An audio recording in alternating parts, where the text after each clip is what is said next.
Yo conocí al actual León XIV como cardenal de la Iglesia, pues precisamente el día en que fue creado cardenal, porque se fue la víspera del comienzo de la primera sesión del Sínodo de los Obispos. De hecho, ya formó parte esta celebración del propio sínodo, porque tuvo la característica de una vigilia para, bueno, pedir la luz del Espíritu Santo para el sínodo que iba a comenzar en octubre del 23.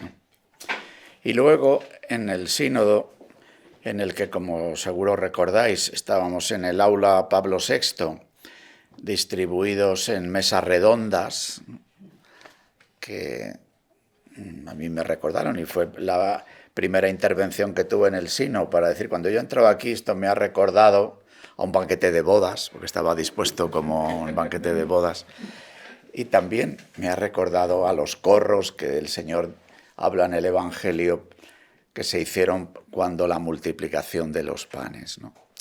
En ambos casos, dos referencias eucarísticas que, bueno, yo creo que ayudan también a comprender el significado profundo de la Iglesia y su afirmación como pueblo que camina, como sínodo, ¿no? Luego, en estos grupos, en estas mesas, constituíamos los llamados círculos menores. Y al mismo tiempo, allí desde donde estábamos, en las congregaciones generales podíamos intervenir desde allí. O sea que el mismo sitio del grupo de trabajo era el mismo sitio de la asamblea de puesta en común, con lo cual no había que moverse, como nos pasa habitualmente cuando hacemos asambleas y grupos y volvemos y esto, ¿no? Sino que el mismo lugar, por la disposición también de la megafonía en cada mesa. Y la verdad es que nos escuchábamos bien, y a pesar de estar los 30 y tantos grupos en el mismo aula, no había nada de jaleo, ¿eh? Dígase en favor de la arquitectura y la sonoridad del aula Pablo VI, ¿no? Y entonces a mí me tocó en la mesa con el cardenal Prevost, ¿no? Porque él eligió, en esa primera sesión del sínodo, eligió grupos de lengua española. Luego, en la segunda sesión, eligió grupo de lengua inglesa, querido Mito.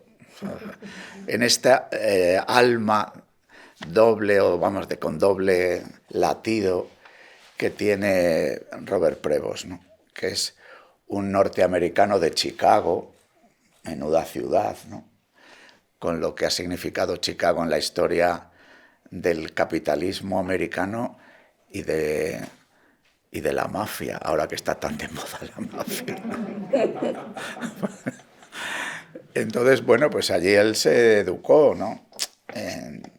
Primero en su propia vida familiar y la vida social, escolar, universitaria, ¿no? Pero luego también todos sabemos que ha vivido largo tiempo de su vida en la América del Sur, especialmente en Perú, ¿no? Ya como agustino y luego como obispo, ¿no? Luego ha sido, como también todos sabemos, ¿no?, prior general de los agustinos, y desde ahí pues ha podido visitar muchos lugares del mundo donde los agustinos están presentes. Por eso también ha venido varias veces a España y a Valladolid, también por este motivo de visitar las comunidades de los agustinos, ¿no? Él ha estudiado matemáticas, también ha estudiado filosofía y teología, y ha estudiado derecho canónico, ¿no?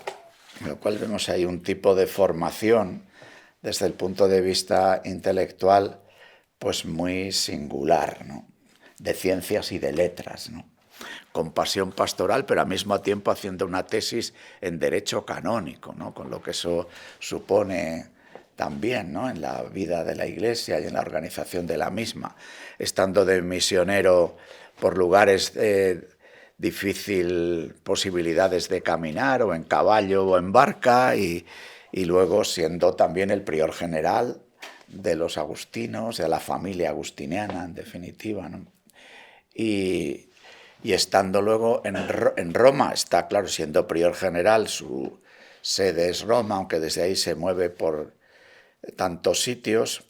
Y luego viene a Roma, llamado por el Papa, después de haber estado de obispo en Chiclayo, pues para ser el prefecto del dicasterio, antes congregación para los obispos, que es un dicasterio, bueno, con unas características propias, ¿no? Que tiene fundamentalmente dos encomiendas, una que es la más habitual y popular, ¿no? Que es la presentación al Papa de candidatos para ser nombrados obispos de las diversas diócesis. Pero tiene también la congregación de los obispos una relación con las diócesis, desde el punto de vista de lo que significa la diócesis o las diócesis en la organización de la Iglesia, tanto para la creación de nuevas diócesis, la fusión de nuevas diócesis o la llegada al dicasterio de problemas singulares que a veces se producen en algunas diócesis, ¿no? Del tipo que sea, ¿no? Entonces, eso, aunque no ha estado mucho tiempo, pero este dicasterio da la posibilidad de un conocimiento de personas y de la institución diocesana en su conjunto alto. De personas, ¿por qué? Porque a la congregación, que se reúne cada 15 días, pero claro, en el trabajo habitual, pues llegan los informes de los nuncios, cuando se presentan candidatos a ser nombrados obispos de un sitio o de otro, lo cual supone, al repasar los expedientes de tantas personas, pues un conocimiento grande de lo que pueden ser personas, sacerdotes u obispos, que también están en los traslados de un obispo que está en un sitio y se le nombra obispo de otra diócesis y todo esto, ¿no? Y luego también el Papa ha querido que en este tiempo que ha estado en Roma como cardenal, que formara parte de un número muy alto de congregaciones o de dicasterios romanos, ¿no?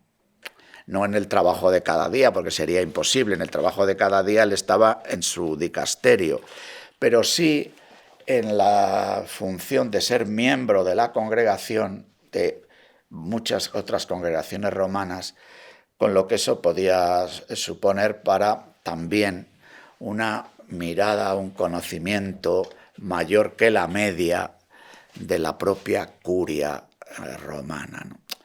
Es decir, por resumir esto, que prácticamente todo esto es conocido porque ha salido mucho en los medios estos días, como que diera la impresión de ser una persona singularmente preparada, ¿no? A la hora de su propia biografía, de su propia experiencia vital, para ser un papa católico, que puede uno decir, pues vaya redundancia, ¿no? Pero en este sentido de una catolicidad de la mirada, de unos lugares y otros, de unas lenguas y otras, del conocimiento de la vida de especial consagración desde la Orden de San Agustín, desde lo que es también la vida diocesana, desde su condición de párroco, de misionero, de obispo de una diócesis concreta, desde esta presencia en los dicasterios y demás, ¿no? Y luego, bueno, pues también se ha producido, yo creo, una elección en el cónclave, pues bastante rápida, teniendo en cuenta que este cónclave ha tenido dos características que le han diferenciado de los últimos años, ¿no? Ha sido el cónclave más numeroso en cuanto al número de participantes en él. El número establecido es 120, pero como el Papa había nombrado, el Papa Francisco, recientemente nuevos cardenales, en la previsión de que pronto bajaría el número de electores al cumplir 80 años, pero el conclave se reunió pronto después de esta elección de nuevos cardenales, ¿no? Y entonces han sido 133, ¿no? Y luego ha sido el cónclave en el que han participado personas de más distintos lugares del mundo, porque el Papa Francisco creó cardenal a personas, a obispos de diócesis pequeñísimas, de algunos países de Asia o de África, queriendo que el rostro del colegio cardenalicio expresara en lo posible la catolicidad, ¿no? Digo esto también porque, aunque es verdad que hoy los cardenales pueden conocerse más que en otras épocas, y, por ejemplo, en el propio sínodo, los 2 últimos meses de octubre, el del 24 y el 23, dio la oportunidad que en el sínodo han estado participando unos 60 cardenales y además otros cardenales que no participaban pero estaban en Roma, ¿no? Y participaban en alguna de las celebraciones al hilo del sínodo o demás, ¿no? Es decir, que la posibilidad de un conocimiento entre los propios cardenales es mayor, era mayor en un grupo pero cercano a la mitad, pero estaba la otra mitad de personas que apenas se conocen y que además de procedencias bastante diversas, ¿no? Y bueno, pues el acuerdo en la elección de Robert Prevost fue, desde mi punto de vista, relativamente rápido, ¿no? Y luego, bueno, yo creo que también se ha producido una recepción singular, ¿no? Y alegre, ¿no? Además de esta perspectiva católica, yo creo que es bueno que yo quiero contar esto y luego otra cosa, porque yo más detalles de la vida de este hombre tampoco conozco, ¿no? Y del actual pontificado está estrenándose. Pero sí decir algo de lo de las cosas nuevas, ¿no? El Espíritu Santo, siempre el Espíritu Santo actuando en la carne, el Espíritu Santo actuando a través de 133 personas, como el Espíritu Santo actuó a través de María, como el Espíritu Santo actúa a través de nosotros, ¿no? Con la inspiración que puede provocar en nuestras vidas, con la llamada, con la respuesta, con la acción que nuestra libertad realiza, ¿no? Bueno, pues yo creo que sí que podemos dar un poco testimonio de que, por hacer una referencia al Papa León XIII, dado que él ha querido llamarse León XIV, y fijaros que denominamos a los papas, decimos León XIV, no León XIV, porque es que al decir León XIV decimos ha habido 14 papas que se han llamado León, pero no queremos expresar como una especie de seguimiento, es decir, que el papa siempre es sucesor de Pedro, ni es sucesor del papa anterior, ni es sucesor del de su nombre anterior, porque sea 14º no está vinculado con el 13º, aquel era 13 y este es 14, es un dato. Ha habido 14 papas que se han llamado León, nada más ni nada menos que eso. Ya está. Pero es verdad que cuando uno toma un nombre y encima dice que es por León XIII, porque a mí me preguntaron en un programa de televisión el mismo día que por qué se habría llamado León, y a mí se me ocurrió, por supuesto que dije lo de León XIII, pero también dije otro León, pensando en Francisco. Digo, ¿por qué Francisco tuvo al hermano León como compañero del alma y como compañero ante quien Francisco lloraba a veces? Compañero que a veces le decía a Francisco, pero chico, ¿pero dónde vas? Que pareces un poco ingenuo. También fue León, el hermano franciscano al que Francisco bendijo con la bendición que solemos decir que es la bendición de San Francisco, aunque es la bendición recogida en la Escritura como la bendición de Aarón, la bendición de Aarón. O sea que, pero no, él ya luego dijo, yo he elegido este nombre por León XIII. No. Entonces, si nosotros vemos los papas desde León XIII hasta aquí, pues la verdad tendríamos que decir que la Iglesia ha tenido unos grandes papas, que casi siempre han ido delante de nosotros, ¿no? Los papas que han marcado este tiempo, si nos vamos a los más recientes, que algunos de nosotros, que ya somos un poco mayores, hablando de día de cumpleaños, yo me acuerdo todavía de la muerte de Pío XII. Estaba en la plaza de mi pueblo y sonaron las campanas. Por supuesto que fue bastantes horas después de la muerte, porque no había los medios de comunicación de ahora, ¿no? Yo creo que nos enteramos al día siguiente. Pero bueno, fue sí que recuerdo de infancia, pues yo era bastante pequeño, pero sí tengo ahí ese recuerdo, ¿no? Pero no me acuerdo nada de Pío XII. Me acuerdo que se murió, pero nada más. Pero ya de Juan XXIII sí que me acuerdo.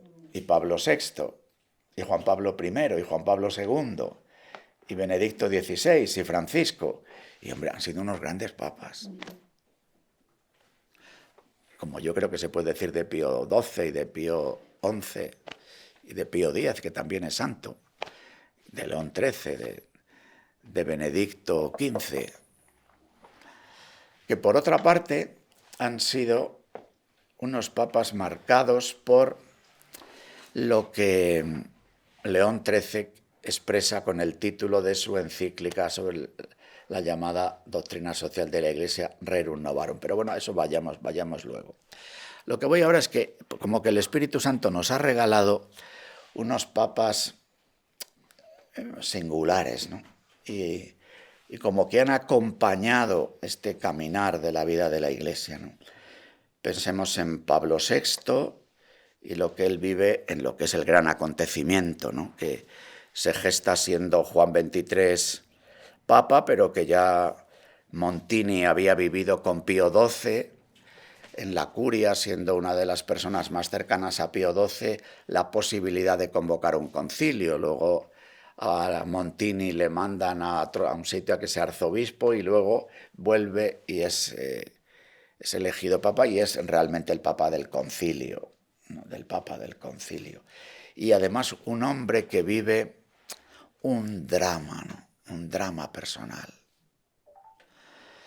Un drama de decir la reforma que la Iglesia quiere vivir del concilio y cómo se produce la acogida del concilio. Y más en lo hondo, ¿no? En lo hondo, que expresa algo de las cosas nuevas, ¿no?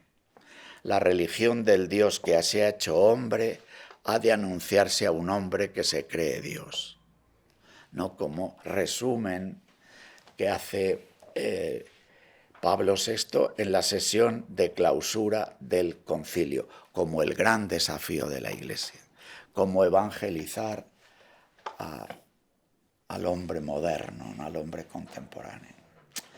Luego, ¿qué decir de Juan Pablo II, ¿no? Lo de Juan Pablo I es un regalo, es una sonrisa, es boom, ahí como un guiño del Espíritu Santo, ¿no? Juan Pablo II vive los dos totalitarismos del siglo XX. Vive la gran crisis de las cosas nuevas.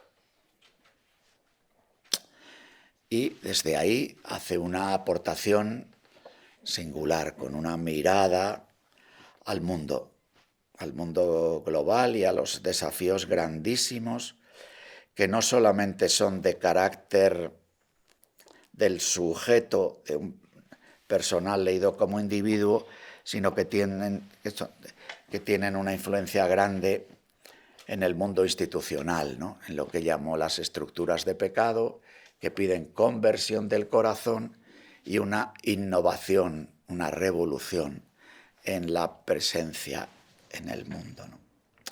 Luego viene Benedicto XVI, ¿no?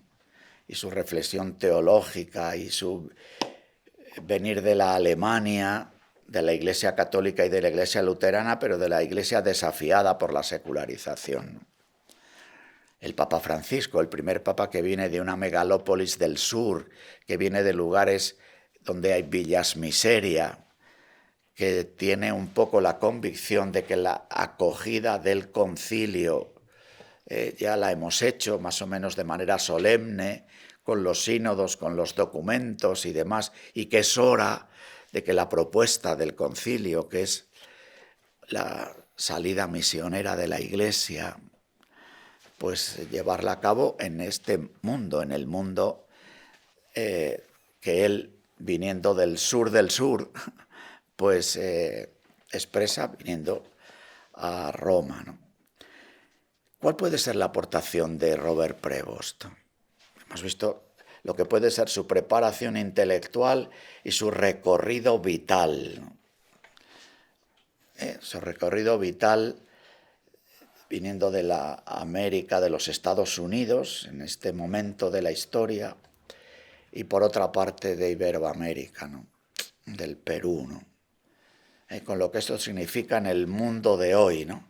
En un mundo que sigue viviendo fuertes transformaciones y en el que el liderazgo de los Estados Unidos, que ha marcado el mundo desde después de la Segunda Guerra Mundial, vive un momento pues, extraño. Por una parte, como que el presidente Trump dijera, no, yo no quiero sentirme el responsable de la paz del mundo, y por otra, pues influyera tanto en lo que pasa, tanto desde los aranceles como desde otra cosa, ¿no?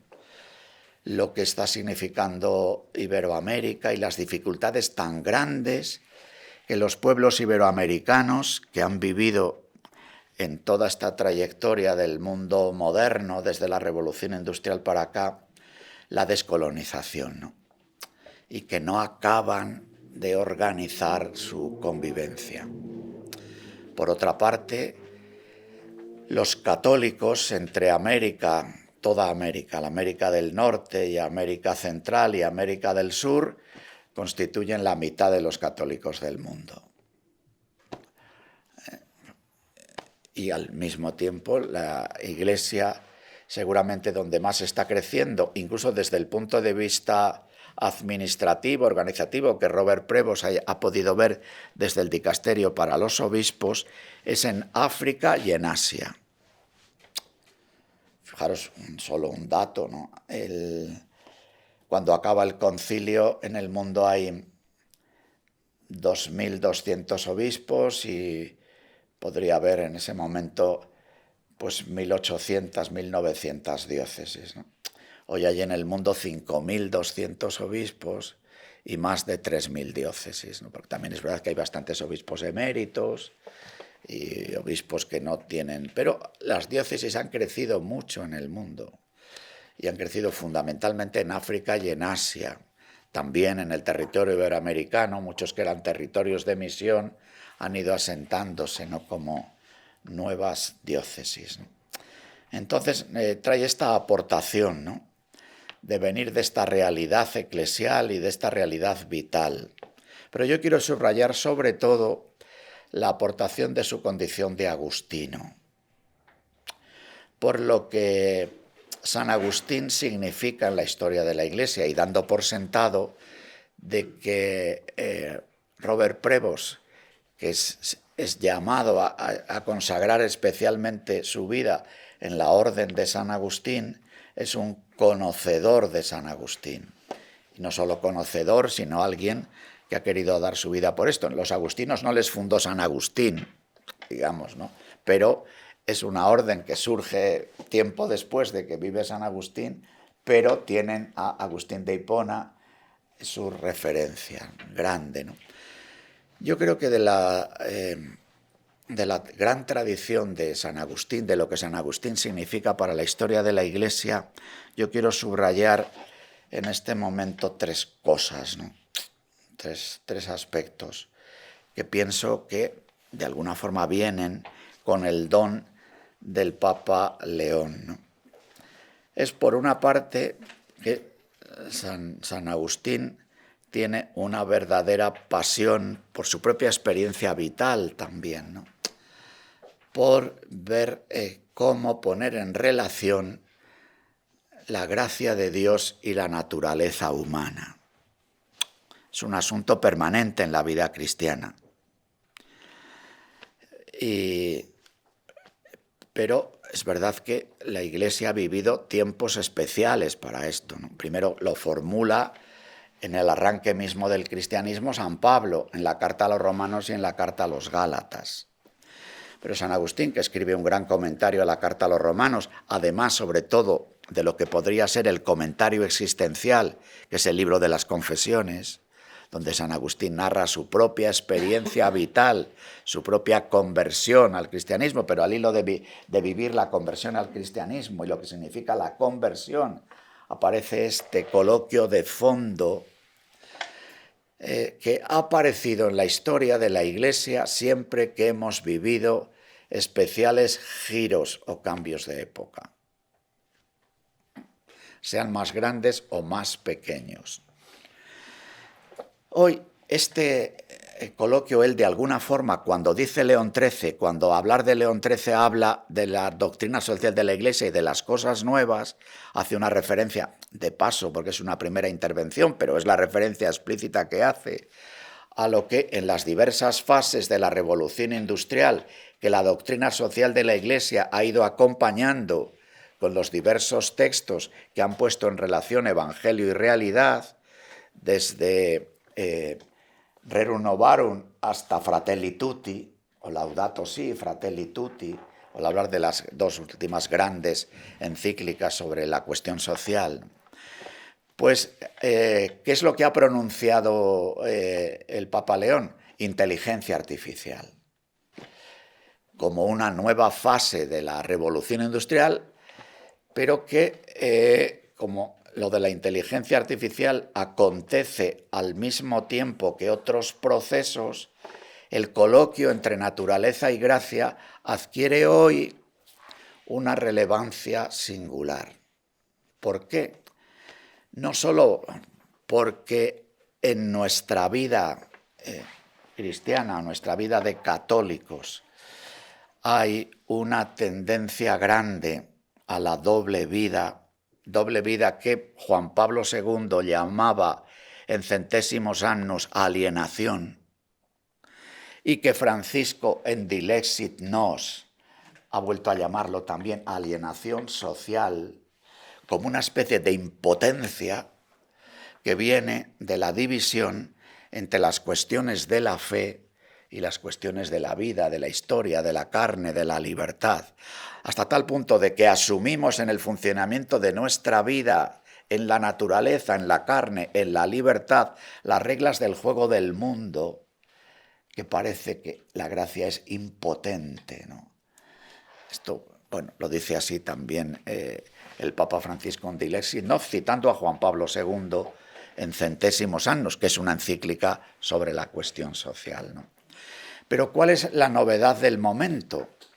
Que en lo que hemos vivido, especialmente en las últimas décadas, es no solamente una dificultad para acoger la gracia, sino una moverse las aguas en la comprensión de la naturaleza. De hecho, todos los movimientos que pudiéramos llamar poshumanos, de alguna manera poshumanos, cómo situarse el sujeto humano hoy, la persona, que el tiempo moderno ha reducido a individuo, individuo con poder o individuo empoderado, en el que se plantean cuestiones que van desde las ideologías de género hasta el diálogo con las máquinas y dentro de las máquinas lo que significan las nuevas máquinas de la inteligencia artificial y la posibilidad de traspasar lo humano. También en medio de una sospecha que crece en esta época que nos toca vivir, crece una sospecha sobre la libertad.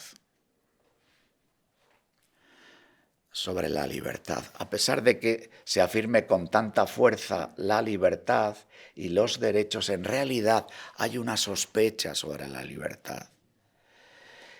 Hasta el punto de que se piensa, menos mal que pueden venir las nuevas máquinas, que no están sometidas a afectos, a intereses, y pueden resolver los asuntos, ¿no? El que algunos consejos de administración de grandes corporaciones mundiales hayan incorporado la inteligencia artificial a la toma de decisiones, ¿no? El que, bueno, ahí hay este desafío, ¿no? Este desafío grande. Es decir, que dentro del coloquio que aporta San Agustín de naturaleza y gracia, que en el siglo XVI con Lutero, Agustino, se vive de una determinada manera y que Trento responde de otra, y pues aparece hoy que la propia naturaleza humana y lo que expresa la naturaleza humana, la razón, la libertad, el afecto, están removidos. entonces el coloquio adquiere un interés singular, porque quizás sea la gracia no solo la que está llamada a un diálogo, sino a una reconstrucción o a una sanación. Bueno, no lo sé, pero digo esta aportación. Otra aportación de San Agustín, la ciudad de Dios.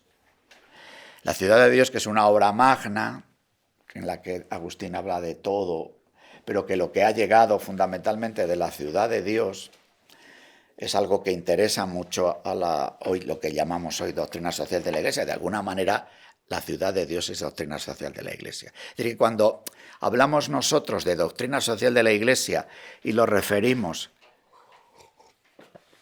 a la codificación del magisterio social que se realiza desde León XIII hasta aquí, desde Rerum Novarum hasta aquí, no estamos diciendo que la iluminación de la realidad, la acción social de la Iglesia y la dimensión social del Evangelio empezaron en el siglo XIX.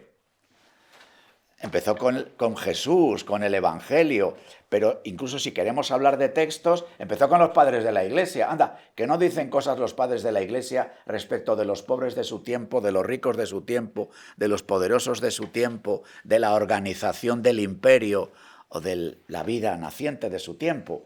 Eso, ¿qué es la novedad de la doctrina social de la Iglesia? Que la Iglesia se ve obligada a dialogar con el mundo de lo institucional que aparece con fuerza, con la revolución social y sobre todo, con algo que supone una gran novedad sobre lo que va a inspirar la ciudad de Dios de San Agustín, que es la relación entre Iglesia-mundo que, claro, desde San Agustín hasta la Revolución Francesa se vive con una alianza entre trono y altar. Se vive con un empaste especialmente en los países llamados católicos, donde el cristianismo se extiende, donde la ciudad de Dios, aunque Agustín tiene claro de que hay que distinguir la ciudad de los hombres y la ciudad de Dios, pero el coloquio entre la ciudad de Dios y los que encarnan a la Iglesia que camina a la ciudad de Dios, que es signo e instrumento de la ciudad de Dios en la historia, y las instituciones públicas es singular, que a veces es el Papa el que corona al emperador, que son los reyes feudales los que ponen la mitra a los obispos, que son los obispos los que con una espada dicen tú eres caballero, que es el Papa en un camino de ida y vuelta, en épocas en el que es más el emperador el que pone la tiara o en otras en que es más el Papa el que pone la corona. Esto quiebra, empieza a quebrar con la caída llamada del antiguo régimen. Y entonces aparece un coloquio nuevo que llamamos doctrina social de la Iglesia, en una cuestión que en el siglo XIX y primeras décadas del siglo XX se llama la cuestión del modernismo, que vive la Iglesia con especial dificultad. Porque claro, es verdad que la revolución, la quiebra del antiguo régimen, también pone en cuestión, por decirlo así de manera sencilla, la autoridad de Dios, el origen del poder. ¿De dónde viene el fundamento de una propuesta moral? Claro, al principio de los caminos de las democracias, todo esto parecía claro, porque el humus, ya sea luterano o católico, aunque es distinto, estaba claro. Pero cada vez está menos claro. Esto va a ser uno de los desafíos de hoy, ¿no? Que luego comentaré de paso y hablamos. Pero esta cuestión, ¿no?, de la relación Iglesia-mundo, escatología-historia, la relación entre la ciudad de los hombres y la ciudad de Dios, no es fácil. Por ejemplo, este año, ahora que tenemos el Congreso del Corazón de Jesús, yo haré una referencia a esto el domingo, ¿no? además de, vamos, no además de, sino precisamente por ser el año jubilar de la Encarnación, también celebramos 100 años de otro año jubilar, que fue en 1925, también fue año jubilar de la Encarnación. Y el Papa de la época acababa de dejarlo León XIII. Bueno, un poco más, porque después de XIII vino San Pío X, pero ya Pío XI escribió una encíclica, la encíclica Quas Primas, que establece la fiesta de Cristo Rey. La fiesta de Cristo Rey, apelo a la edad, cuando éramos pequeños la fiesta de Cristo Rey se celebraba el último domingo de octubre, siempre antes de la fiesta de los santos, situando a la fiesta de Cristo Rey en la historia, porque ahora la hemos pasado al último domingo del tiempo litúrgico con un significado escatológico fuerte, ¿no? De la plenitud del tiempo, de la segunda venida del Señor, ¿no? Claro, cuando el Papa Pío XI establece la fiesta de Cristo Rey, habla del reinado social de Cristo. Y cómo eso, con una tensión, con las democracias nacientes, también con la experiencia de la Primera Guerra Mundial. Ojo, que había ocurrido la Primera Guerra Mundial. Ojo, que había ocurrido la Revolución Leninista. Es decir, que el mundo había vivido dos experiencias gordas, fuertes, de crisis de la modernidad. Y ahí andamos, porque yo creo que esta cuestión no está resuelta. No está resuelta bien todavía entre nosotros, ¿no? Entonces, naturaleza, gracia, escatología, historia, o ciudad de Dios, ciudad de los hombres. Y luego yo creo que el Papa León va a aportar algo que los agustinos subrayan mucho, que es la importancia de la amistad, del afecto, pero de la amistad. Bueno, lo dejamos ahí. Respecto de las cosas nuevas, claro, podríamos decir que desde que en toda esta época no ha dejado de haber cosas nuevas, que estamos en un cambio de época ya un poco cansaditos, porque en realidad todo el tiempo son novedades, ¿no? Es que vivimos en un tiempo muy, muy nuevo, ¿no? Pero claro, cuando decimos el tiempo muy nuevo no es estos 4 días, sino es esta gran travesía.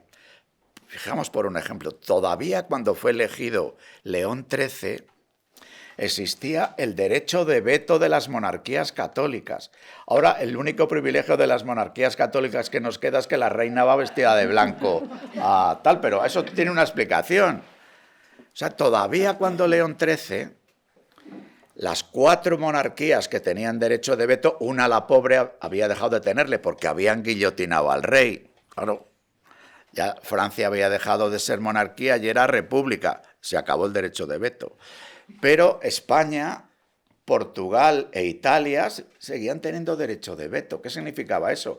Que había un cardenal que estaba en el cónclave con hilo directo con el rey. Y que si ese cardenal ponía veto, no se elegía al Papa. Esto ya en tiempos de León XIII apenas tenía fuerza, hasta el punto de que fue suprimido. El Papa siguiente lo suprimió, el derecho de veto. Claro, también se acabaron los estados pontificios, pero que esto ha sido de antes de ayer. Es decir, que antes de ayer el Papa era un jefe de Estado con ejército, que los reinos tenían derecho de veto, es decir, ya muy languidecido, no como en la época que había sido previo a la caída del antiguo régimen, ¿no? O sea, que digo para que nos situemos, ¿no? Vivido con normalidad dentro de lo que era una alianza entre los poderes de este mundo y Dios como origen de todo poder, que todo el mundo reconocía. Una cosa diferente es que luego las personas en sus comportamientos personales fueran más morales o inmorales. pero había como una especie de convicción compartida, ¿no?, respecto del origen del poder y del destino del mundo, ¿no? Entonces, esta zona nueva, por eso en la época de hace un siglo, de León XIII, un poco más de un siglo, las democracias estaban extendiéndose. Hoy, de todos los países de las Naciones Unidas, todos reclaman para sí ser democracia. Pero hoy aparece una pregunta: ¿qué es la democracia? Más aún, viviendo una época posmoderna, posindustrial, poshumana, ¿no estaremos entrando también en una época posdemocrática? Y la organización de la convivencia, que se ha hecho durante siglos de diversas formas, que un tramito del camino lo estamos haciendo con la forma de las democracias parlamentarias, representativas, constitucionales.